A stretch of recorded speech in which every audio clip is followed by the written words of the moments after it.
Hey y'all, Sarai the Samurai here, and today I'm going to talk about Spider-Man Miles Morales. But before I get into the game itself, I do want to talk about the game that came before, Marvel Spider-Man PS4. When that game came out in 2018, it gripped me in a way I haven't experienced in a superhero game since Batman Arkham Asylum. The way this game throws you into an already established Spider-Man taking down Wilson Fisk, to the way Peter interacts with every major and minor character in the game. Insomniac does a great job at building up every major relationship Peter has, and it pays off in an incredible way. Also, enough can't be said about the swinging mechanics and the open world. It's been said to death over the last 2 years, this game does a spectacular job of putting you into the shoes of Spider-Man. And Spider-Man PS4 was by far my favorite game of 2018, and in my opinion, the game of the year. The reason why I wanted to bring this game up before talking about Miles' game was because my first stream on Twitch was Spider-Man PS4. It was the jumping off point to what you see now, and I find myself going back to play it constantly. So, I have a lot of love for the franchise, and I had a lot of hopes and expectations for Spider-Man Miles Morales. And were those expectations met? Well, sorta. The game itself is pretty short, but it's very focused in its story. It has good building blocks in the beginning and really ramps up toward the end, but that doesn't make it a perfect game. So, from this point on, there will be spoilers for both Spider-Man games. The first thing I want to say is this game does a very good job differentiating Peter and Miles. From the way they swing to how combat feels to even the powers and tech differences. Peter has a total of 8 gadgets in his web wheel, along with all of his suit power-ups, and Miles only has 4, but what Miles lacks in gadgets, he makes up for in power. He has 4 different Venom abilities: Venom Punch, Venom Dash, Venom Jump, and Mega Venom Blast, which is best used when surrounded. He also has the ability to camouflage, which makes stealthing around bases a lot more fun. Story-wise, I love how Miles is trying to figure out what it means to be Spider-Man in his own way. It's sort of like his arc in the Spider-Verse movie, but here it's done a tad differently. Basically, after the events of the first game, Miles and his mom move from Brooklyn to Harlem, and it's through helping the people in his new community that he really starts to come into his own as Spider-Man. And Miles has an amazing cast of supporting characters. Genki adds a lot to what Miles does as Spider-Man. In a way, he's sort of like what Oracle is to Batman. He creates an app that helps Miles easily choose side missions and crime events, which really helps the game flow. But in my opinion, one of the best characters is Miles' uncle, Aaron Davis, or the Prowler.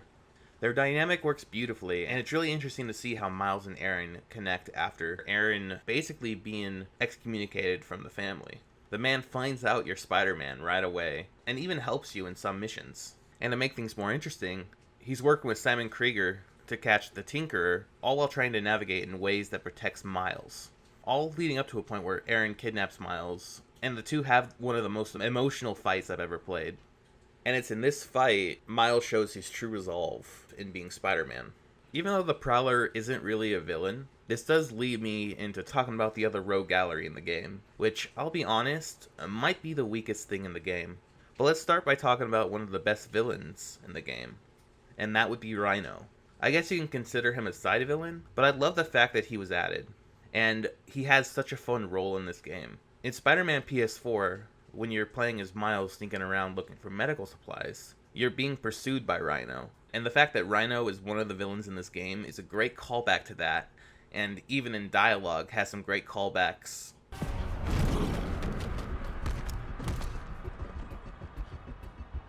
Yeah! It is Jason Goose! I hate Jason Goose! You know, man, chasing you through the city kind of felt like a wild, what's the word? Wild goose chase! Wild Goose? No! I hate Jason Goose! And Rhino is also used in a way that demonstrates one of the key differences between Miles and Peter.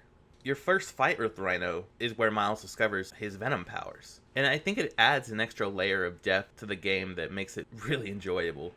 The other two villains, though, let's just say I wasn't the biggest fan of. And I think if there's one thought I have about both the Tinkerer and Simon Krieger, and the way they're used, is that they're too predictable. What do I mean by that? Well, let's talk about Simon first. He's just another billionaire bad guy who wants to take control of the city. When he's introduced, he acts friendly, but then later shows his true colors. He took credit for Finn's brother's invention, and then let him die. And yes, that does lead to a good reason why Finn took up the mantle of Tinkerer. But that doesn't make Simon a good character. He's very well acted. You know, when her brother and I were developing Nuform, All you did was put your name on the patent. He said the only thing you knew how to do was sell other people's ideas. You know, at least I still got a pulse, babe.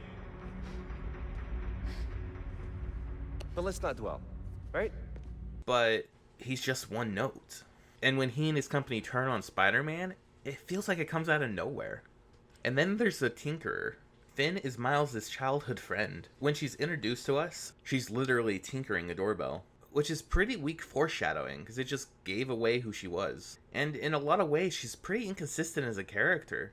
Like, when she finds out that Miles is Spider-Man, she gets angry at him for keeping that a secret, but she's also keeping her true motivations hidden from Miles. And at a point where their ideologies collide, she turns on him, which then everything escalates into this insanely hard boss fight, which was really fun, and definitely one of the hardest boss fights in any Spider-Man game. And then when she comes to her senses, she sacrifices herself.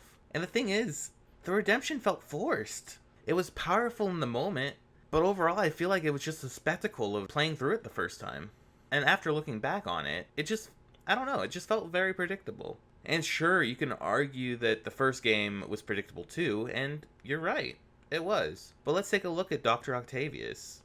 He was Peter's mentor and friend throughout the whole game. You could tell just how close those two were, and how much Peter was willing to help Otto. You knew that they would fight eventually, but you didn't want it to happen because of what that relationship was, and how well it was built throughout the game. And I think that's what they were trying to do with Finn, but the way they use her, it just doesn't work. But that doesn't make it a bad game. I had a blast playing through it. It's beautiful on the PS4 and I can't wait to experience it on the PS5. I've already played through it 2 times, one on stream and then one recording this footage. So it has some great replayability, and I think it's worth the $49.99. Plus, if you buy the game on PS4, you can get it upgraded to PS5, so that is pretty nice. So yeah, I'm glad I bought this game. It was one of the most enjoyable video game experiences I've had all year, and I definitely recommend this game if you're a Spider-Man lover. Also, if you like this video, leave a like and comment down below. Let me know your thoughts on Spider-Man Miles Morales, and if you thought it was a worthy successor, and if you're excited for the next game. Till next time.